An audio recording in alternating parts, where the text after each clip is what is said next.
I'm Mercedes and I'm with Amar from Mongol, and we're talking about the new album release, Prisoners in Paradise. So what was the message in Prisoners in Paradise? Well, Prisoners in Paradise, the name of the album obviously comes up from a mind of an immigrant living in America. And I always dreamed of making a concept album. So this album is a concept album. Every song in it has a meaning that goes into the next song.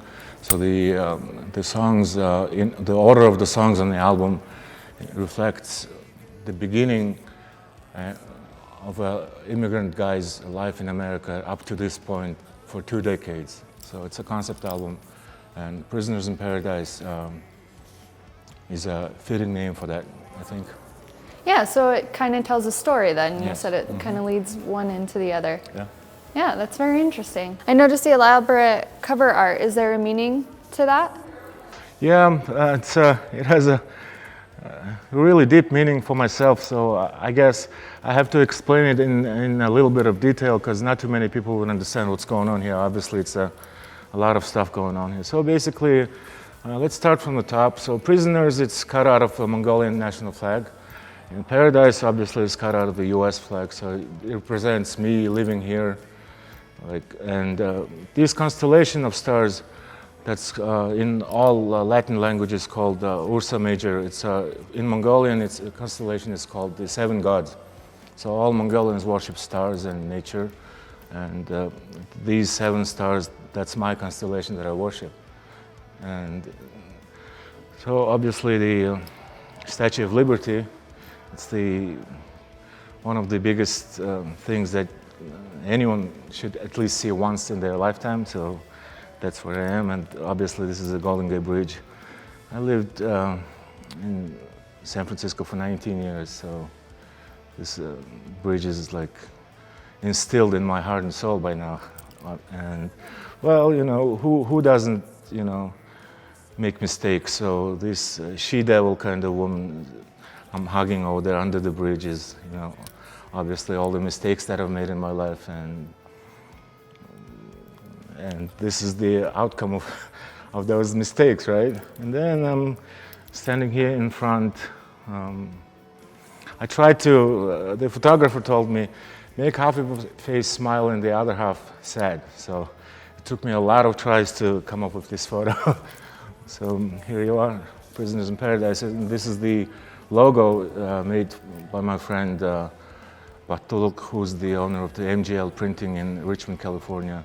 This is the logo for this album. That's beautiful. That definitely has a lot of meaning. It's not something I think you would take away just looking at it immediately. So it's really, really interesting to hear kind of the backstory behind that. How long did it take to create the album, and what was that process like? For me, this album was a really lengthy process, time-wise, and I put a lot of thinking into this album since it's a concept album, and since my previous album to this, Black and White, was released in April of 2012. So it's been 8 whole years. So I've been dragging along the ideas for these songs for this album for the past 8 years. So I've put a lot of thinking into this album. Before, we just wanted to put out a really hard rocking album. But on this one, every song, every line of the lyrics have a special meaning to it. So I've spent a lot of time, a lot of thinking over this album.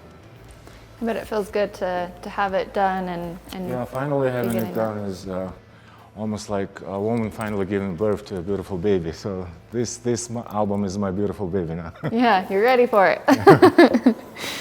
Which songs are highlights on the album for you?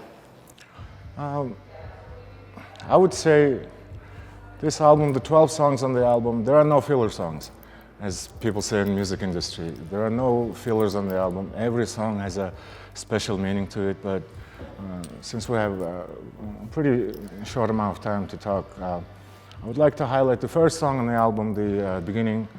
It's called In Search of Happiness. So it's a song about a young, naive guy full of energy coming to America, searching for his happiness. The second song on the album is the title song of the album. It's called Prisoners in Paradise.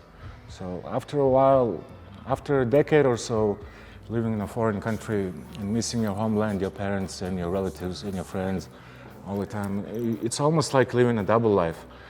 Your human body is living in this country, but your heart and soul is always over there. So it's almost like living a parallel life.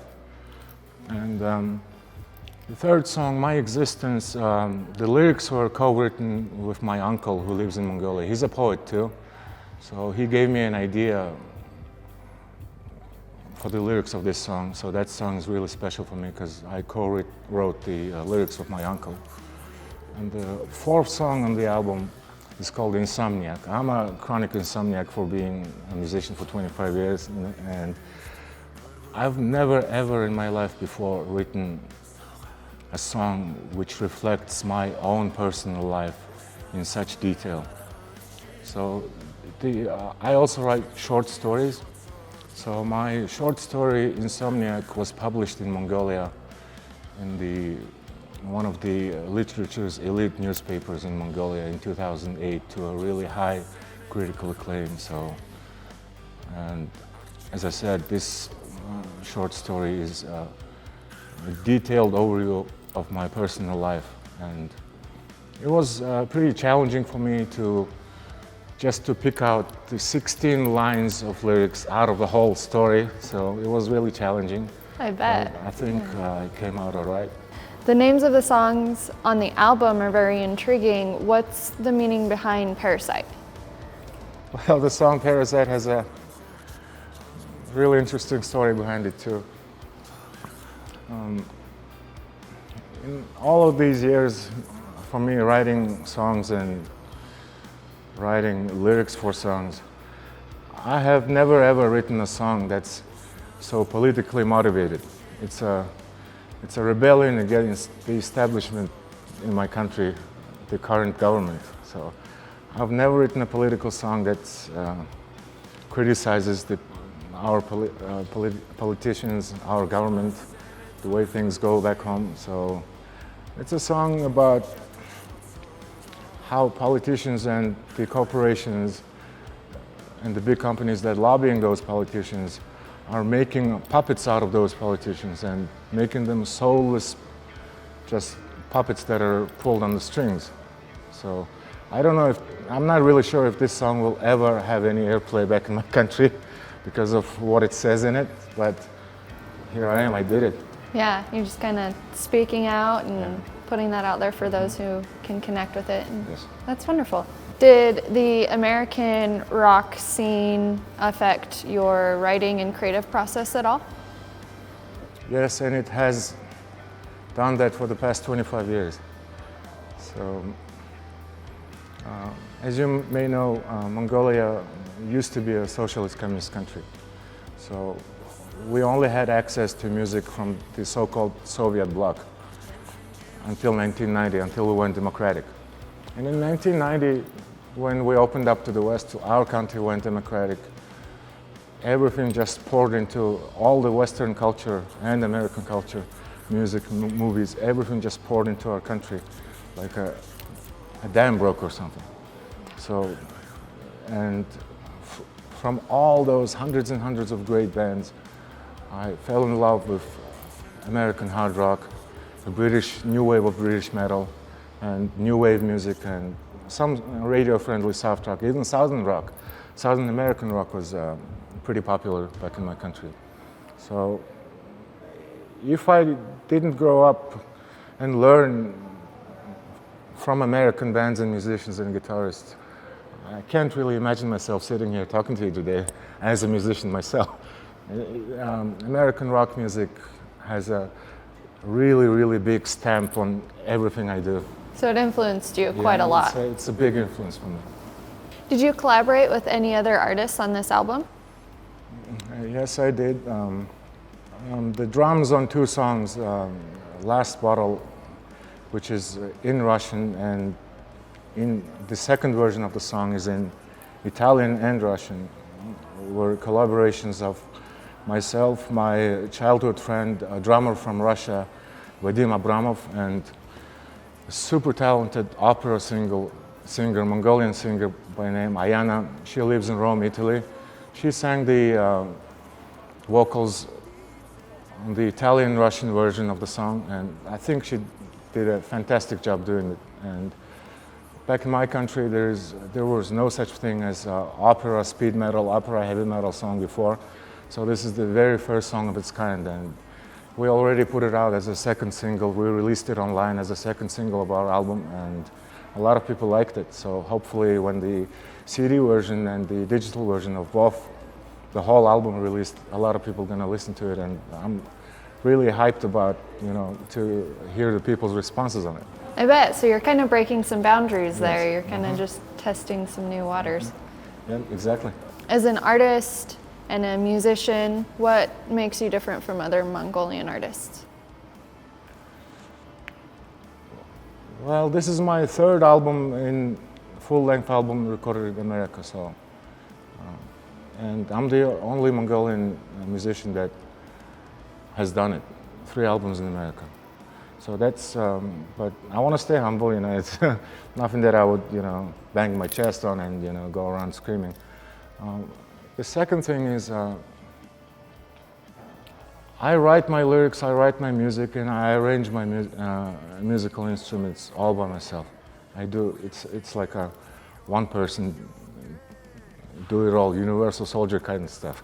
So maybe that can be noted. And also, with every new release, a musician tries to do better themselves than on the previous record. So on this record, I tried to challenge myself, what I'm worth.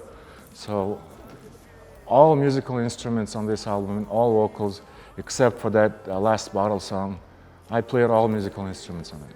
All guitars, basses, keyboards, and even I sequenced the drums on it. So it was a big challenge for me. It took me 6 whole months to prepare, practice, and record these 12 songs, but I think it came out great. I bet, yeah. So this album was my biggest challenge as a musician, as a creative person up to this date so far. So it's a really challenging record, but I'm really happy I have completed it. Yeah, that's definitely something to be proud of. Comparing to your other 2 records, your US releases, is this album different, and if so, how? It could be different in a few ways, because the very first album, California Dreaming, we recorded with Mongolian musicians living in the Bay Area, except for our drummer. Our drummer was an American guy named Drew Yurkov, San Francisco native. Everybody else were Mongolian on that record, so it came out as a radio-friendly, really soft rock, pop type of record, which wasn't really my thing. And the second record, I tried to do exactly the opposite. Me and my drummer, Drew, we found 2 American guys, a guitarist, Ben, and a bassist, Joe. And the 4 of us, we tried to create a real hard rocking record, and no special, not too much effects on like vocals or anything like that. We wanted to sound just like an AC/DC or a Guns N' Roses record from the 80s. Yeah. Very live, very real, not too processed. So I think we achieved our goal with that. On this record, since it's a concept record, concept album, it's very special in that sense, because all songs in their order on the album have a meaning that flows over to the next song and so forth. So in that regard, it's really special to me, and it's really different from the other 2 records.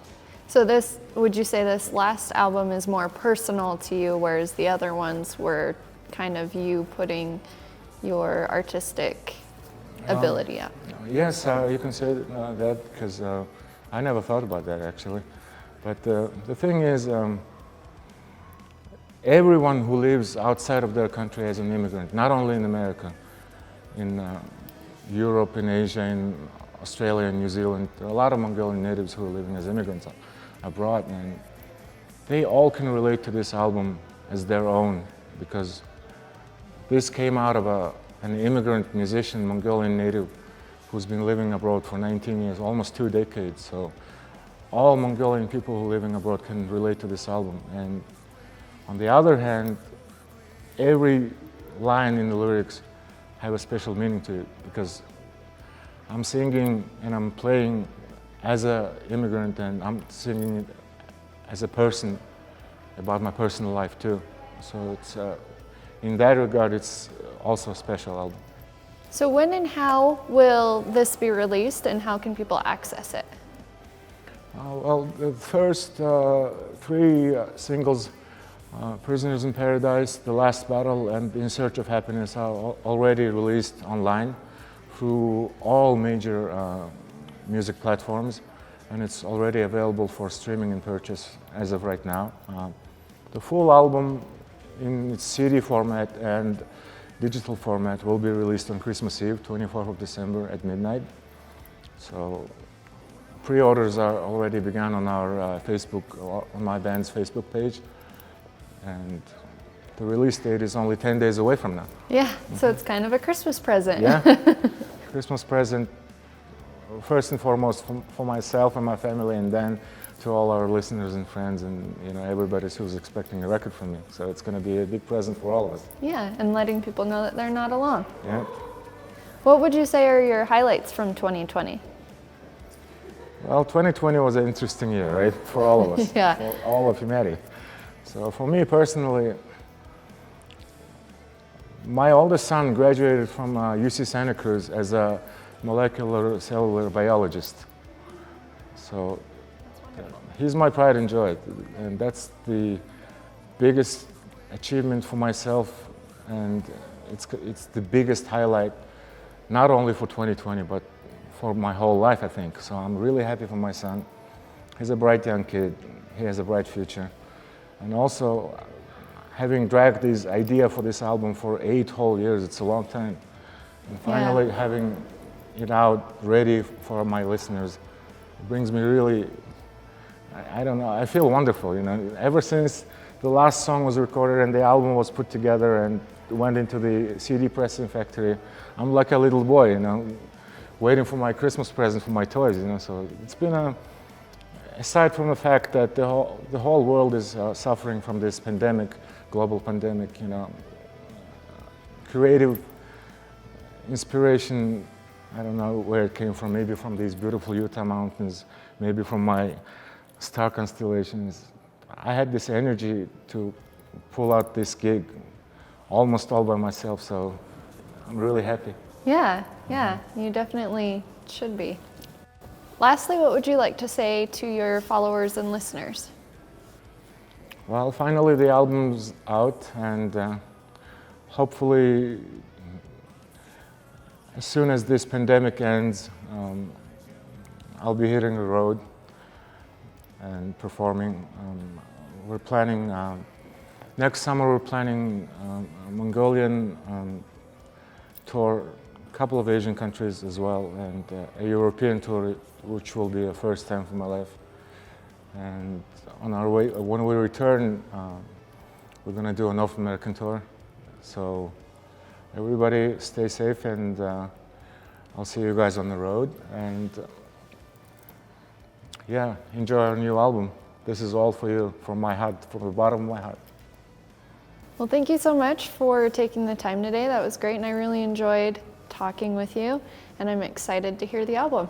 Thank you so much, and happy holidays, Merry Christmas, Happy New Year. I wish you all the best in your life and in your creative as an artist. So thank you. Yeah, thank you. You as well.